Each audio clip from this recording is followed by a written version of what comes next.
তো বন্ধুরা, আজ আমি এক্সপ্লেইন করতে চলেছি নেটফ্লিক্সে রিলিজ হওয়া একটি সত্য ঘটনা অবলম্বনে তৈরি Indonesian horror film the disease অর্থাৎ আল মারহাম। এই মুভিটির ভেতরে এমন একটি ভয়ঙ্কর রিচুয়াল দেখানো হয়েছে যা আপনার হুঁশ উড়িয়ে দেবে। এই রিচুয়ালটি আজও জাভানিজ কালচারের মধ্যে প্রচলিত বলে মনে করা হয়। আশা করি আপনাদের এই ফিল্মটি অবশ্যই ভালো লাগবে। চলুন আর দেরি না করে সরাসরি ভিডিওর দিকে চলে যাই।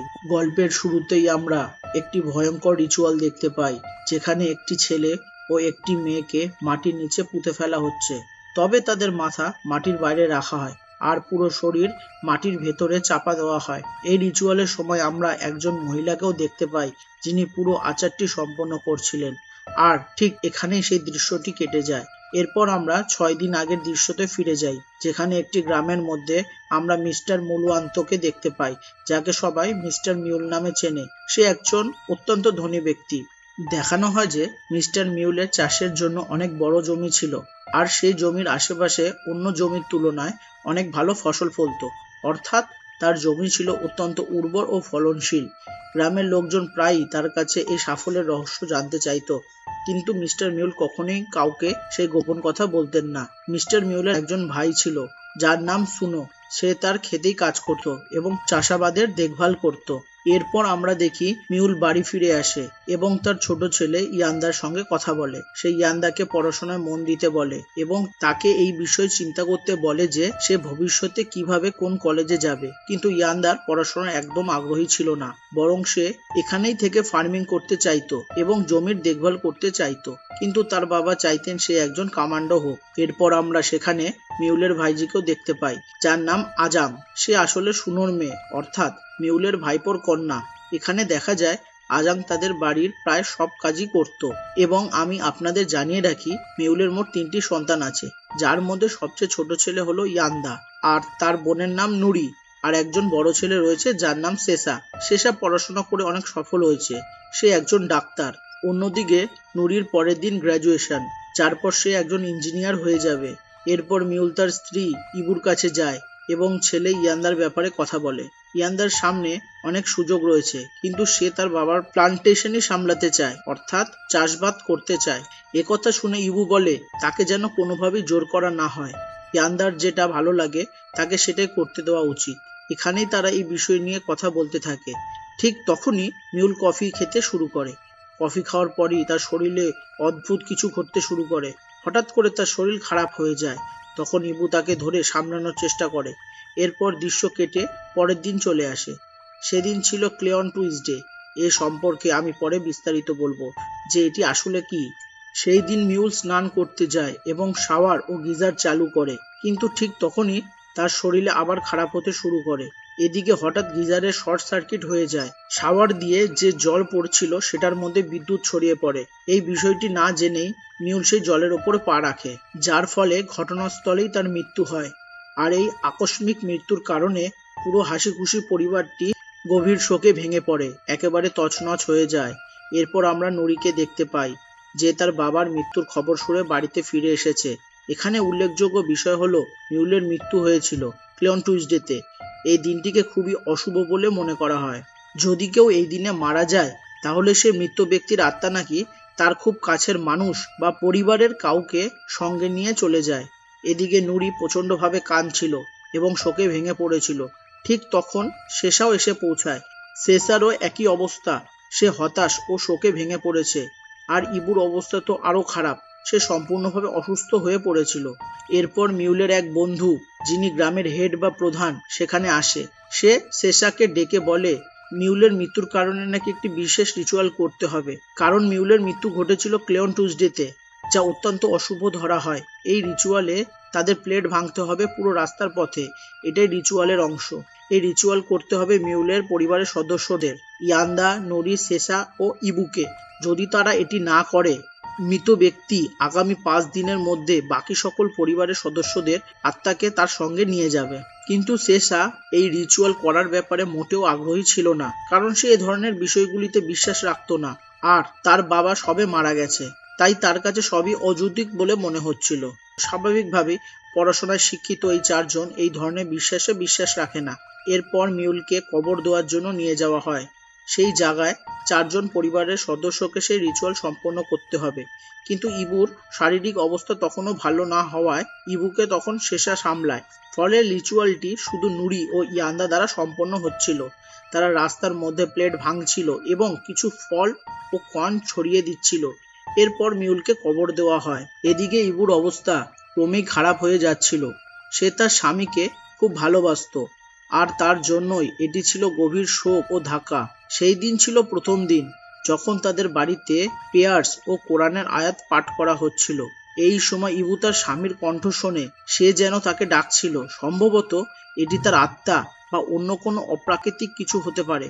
ইবু তখন উঠে সেই আওয়াজের পিছনে চলে যায় এবং কাঁদতে কাঁদতে বলে যে সে চায় স্বামী তাকে সঙ্গে নিয়ে যাক, কারণ সে তাকে ছাড়া বাঁচতে পারবে না।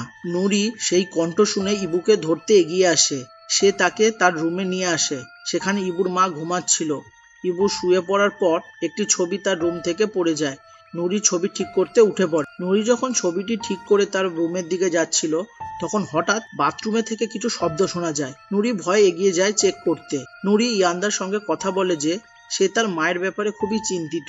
সে মনে করছিল যে তাদের সবার উচিত ছিল এই রিচুয়াল করা। তারা কথা বলতে বলতে এগোতে থাকে। তখনই আজাং তাদের সঙ্গে দেখা করে এবং একই কথা বলে। ঠিক তখন শেষা আসে। সে তাদের কথাগুলো শোনে এবং যা তার অযৌক্তিক বলে মনে হয়। সে বলে এমন কোনো খারাপ দিন বা ক্লেন টুইসডে কিছুই নেই। কিন্তু নুরি ও আজাং এ বিষয়ে দৃঢ় বিশ্বাসী। এরপর শেষা সেখান থেকে চলে যায়।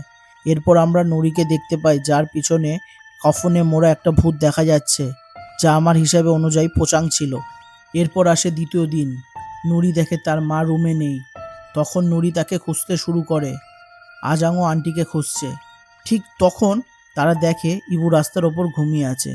তারা দ্রুত বাকিদের ডেকে আনে এবং সবাই মিলে ইবুকে সঠিক সময় রাস্তা থেকে সরিয়ে নেয়। সেই সময় মিউলের বন্ধুও সেখানে উপস্থিত ছিলেন, যে ইয়ান্দাকে বলে এই সব ঘটনা তার পিতার মৃত্যুর সঙ্গে সম্পর্কিত। এরপর নুরি ও আজাং ইপুকে তার রুমে নিয়ে আসে, যেখানে ইবু নুরিকে বলে যে তার সময় খুবই কম এবং সে নুরিকে সঙ্গে নিয়ে যাবে। এই কথা নুরি তার ভাইদের জানায়। তখন শেষা বলে, হয়তো তোর মা ডিপ্রেশনে আছেন, আর এতে কোনো অস্বাভাবিক কিছু নেই।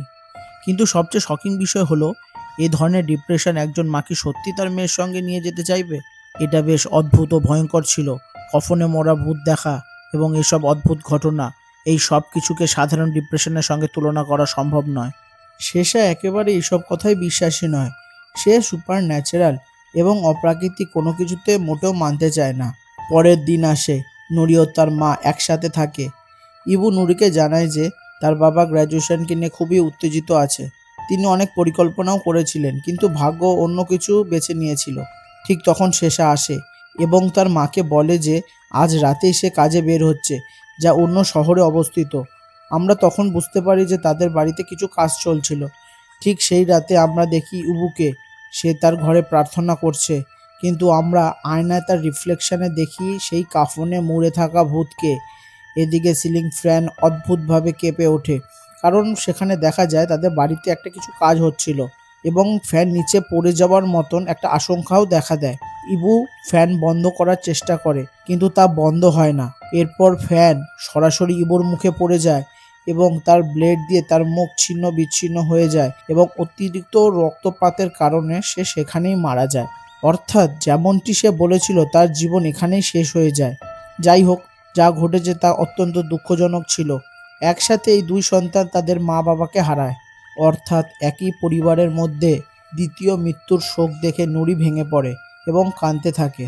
এরপর আমরা ইয়ান্দার বাবার বন্ধু অর্থাৎ মিউলের সেই বন্ধুকে দেখি, যে একটি ঠিকানা দেয়। ঠিকানাটা মূলত একজন তান্ত্রিক বা ওঝার ছিল এবং সে একমাত্র তাদের বাঁচাতে সক্ষম। ঠিক তখনই আমরা নুরি ও শেষাকে দেখি, যারা নিজেদের মধ্যে ঝগড়া করছে। তারা মনে করছে এই সব কিছুই ঘটেছে কারণ তারা রিচুয়ালটি সম্পন্ন করেনি। কিন্তু শেষা বলে যে এই সব কিছুই একদম বাস্তব নয়। যা ঘটেছে তা শুধু একটিমাত্র দুর্ঘটনা। এ নিয়ে তাদের মধ্যে তর্ক বিতর্ক শুরু হয়।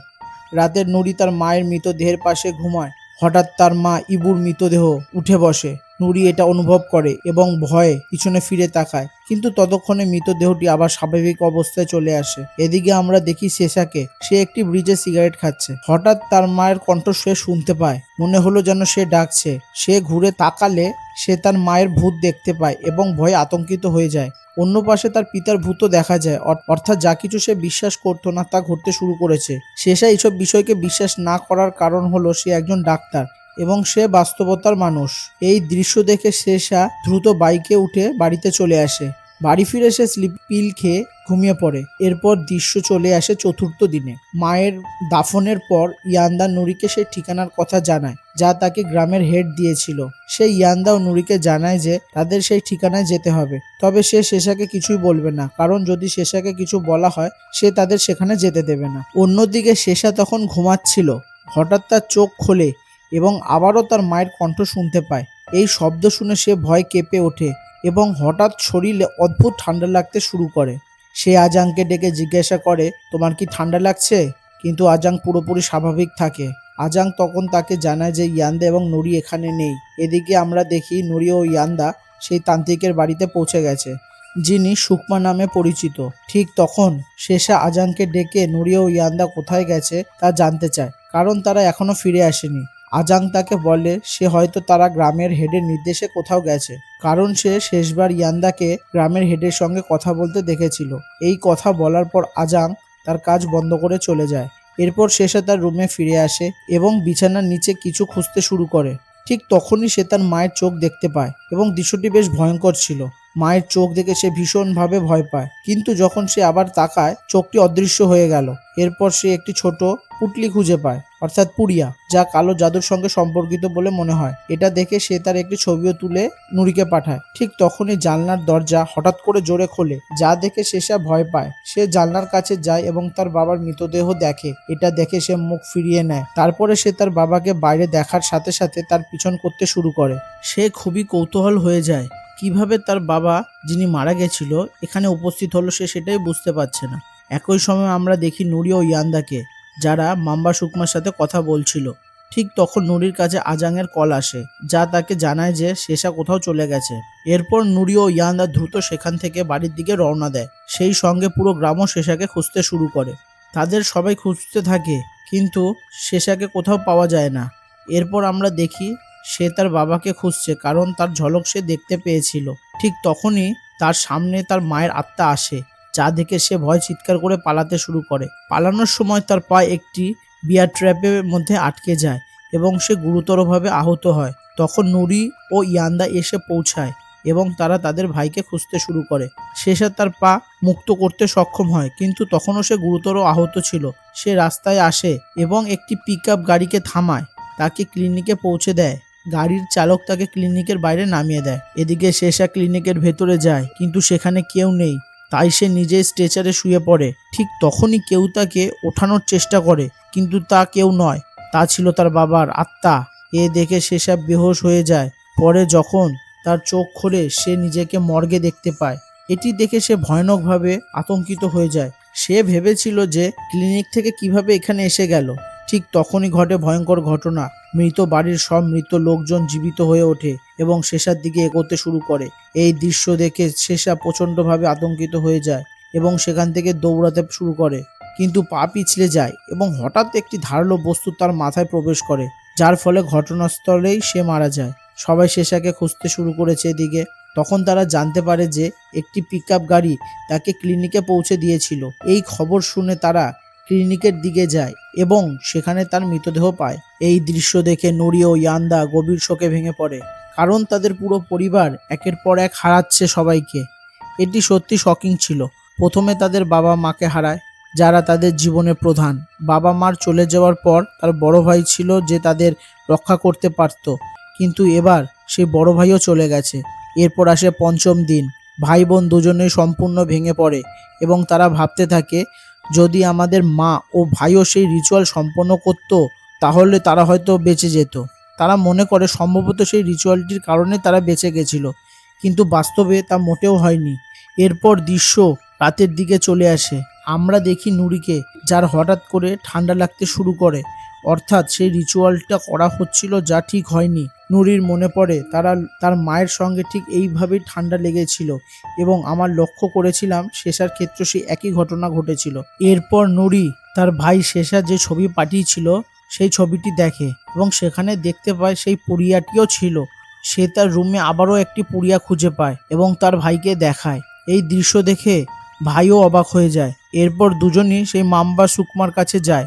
সুকমা দেখে বলে যে তাদের পরিবারকে কেউ অভিশপ্ত করেছে, অর্থাৎ মৃত্যু তাদের পিছনে লেগেছে, তাদের জীবন মৃত্যুই নিয়েছে। এখানে আসলে ফাইনাল ডেস্টিনেশনের মতন দৃশ্য তৈরি হয়। তারা যে আত্মাগুলো দেখেছিল তা আসলেই তার বাবা মায়ের আত্মা নয়, বরং মৃত্যু নিজেই তাদেরকে আকার দিয়ে তাদের ভয় দেখাচ্ছিল। এবং লক্ষ্য করলে দেখা যায় কোনো আত্মা এখনও কারো জীবন নিজের হাতে শেষ করেনি। যারা মারা গিয়েছে তারা মূলত দুর্ঘটনা বা অ্যাক্সিডেন্টের কারণে মারা গেছে। কিন্তু প্রশ্ন হলো, কে এই কালো জাদু ব্যবহার করে মৃত্যুকে তাদের পিছনে পাঠিয়েছে? আর এই সিনেমার মূল রহস্য এখানেই লুকিয়ে। সুমা তখন বলে যে তাদের তাপাপেদাম করতে হবে, যা একটি বিশেষ রিচুয়াল। সুমা রিচুয়াল শুরু করে এবং নুরি ও ইয়ান্দাকে মাটির মধ্যে পুঁতে দেয়। শুধুমাত্র তাদের মাথা বাইরে থাকে। এরপর সে তার রিচুয়াল কার্য শুরু করে।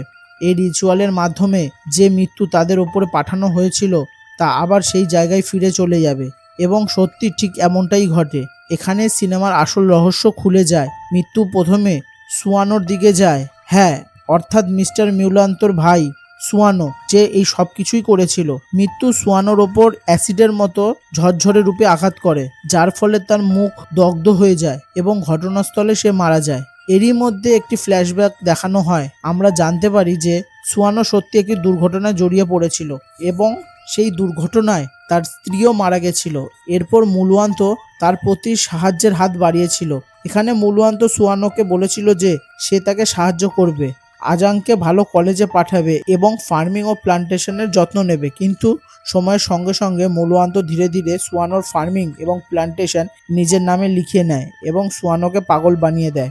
একই সাথে আজাংকে কলেজে পাঠানোর পরিবর্তে সে নিজের ফার্মে ঘোড়ার দেখভাল করার কাজ নিয়োগে দেয়। যখন সুয়ানো এটি জানতে পারে তখন সে কালো জাদু করার সিদ্ধান্ত নেয় এবং সেই কালো জাদুর মাধ্যমে মৃত্যুকে পুরো পরিবারের মধ্যে ছেড়ে দেয়। সেই সময় প্রতিটি পরিবারের সদস্যর জন্য একটি বিশেষ পুড়িয়া তৈরি করা হয়, যা আজাং তার বাবা মায়ের বিছানায় রেখে দেয়। হ্যাঁ, আজাংই এই কাজে অংশগ্রহণ করেছিল। সবচেয়ে বড় বিষয় হলো এই পুড়িয়ার মধ্যে মৃত বাড়ির মাটি রাখা ছিল। আমি আগেই আপনাদের বলেছি যে এই রিচুয়ালটা অত্যন্ত বিপজ্জনক এবং এটি থেকে বাঁচা প্রায় অসম্ভব। অর্থাৎ যতক্ষণ না একজন এক্সপার্ট ওঝা উপস্থিত হবে ততক্ষণ এই রিচুয়ালটি থেকে বাঁচা যাবে না। দৃশ্যটি আবার বর্তমানে চলে আসে। মৃত্যু এখন আজাংয়ের পিছনে লেগেছে। আজাং বাড়িতে এসে ঘোড়াকে শেডে নিয়ে যাওয়ার চেষ্টা করে, কিন্তু ঘোড়া হঠাৎ উল্টো করে তাকে টেনে নিয়ে যায় এবং জঙ্গলের মধ্যে ঠেলে দেয়। একটি গাছে ধাক্কা খেয়ে গাছের ধারালো শাখা তার শরীরে ঢুকে যায় এবং ঘটনাস্থলে আজাং মারা যায়। এর ফলে রিচুয়ালটি সফল হয়ে যায়। এরপর দৃশ্য বদলায়। আমরা দেখি নুরি ও ইয়ান্দা তাদের পরিবারের কবর পরিদর্শন করছে। ইয়ান্দা জিজ্ঞেস করে, এবার কি তুমি পড়াশোনার জন্য চলে যাবে? কিন্তু নুরি বলে যে আপাতত সে কোথাও যাবে না, সে এখানেই থাকবে এবং গ্রামের মানুষদের সাহায্য করবে।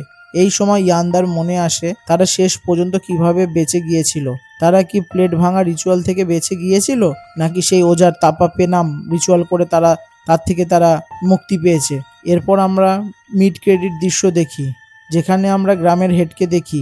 হ্যাঁ, সেই গ্রামের হেড যিনি একসময় মূলওয়ান্তর বন্ধু ছিলেন। তিনি শকিংভাবে মাম্বা সুকমার সঙ্গে দেখা করতে আসে। সবচেয়ে বড় বিষয় হলো মাম্বা সুকমা হেসে হেসে তাকে স্বাগত জানায়। এটি স্পষ্ট করে যে এই সব ঘটনা কোথাও না কোথাও তিনি প্রত্যক্ষভাবে তার সাথে জড়িত আছে। অর্থাৎ গ্রামের হেড একজন খারাপ মানুষ ছিল।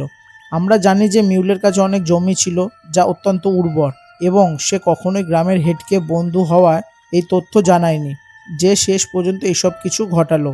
এবং আমার বিশ্বাস মিউল এখানে কোনো না কোনো রিচুয়াল করেছিল যার মাধ্যমে এইসব ঘটেছিল।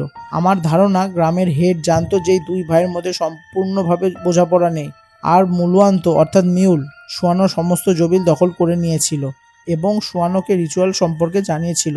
ফলে সুয়ানো রিচুয়াল করেছিল। এক ধনুক দিয়ে দুই লক্ষ্যই পূর্ণ হলো।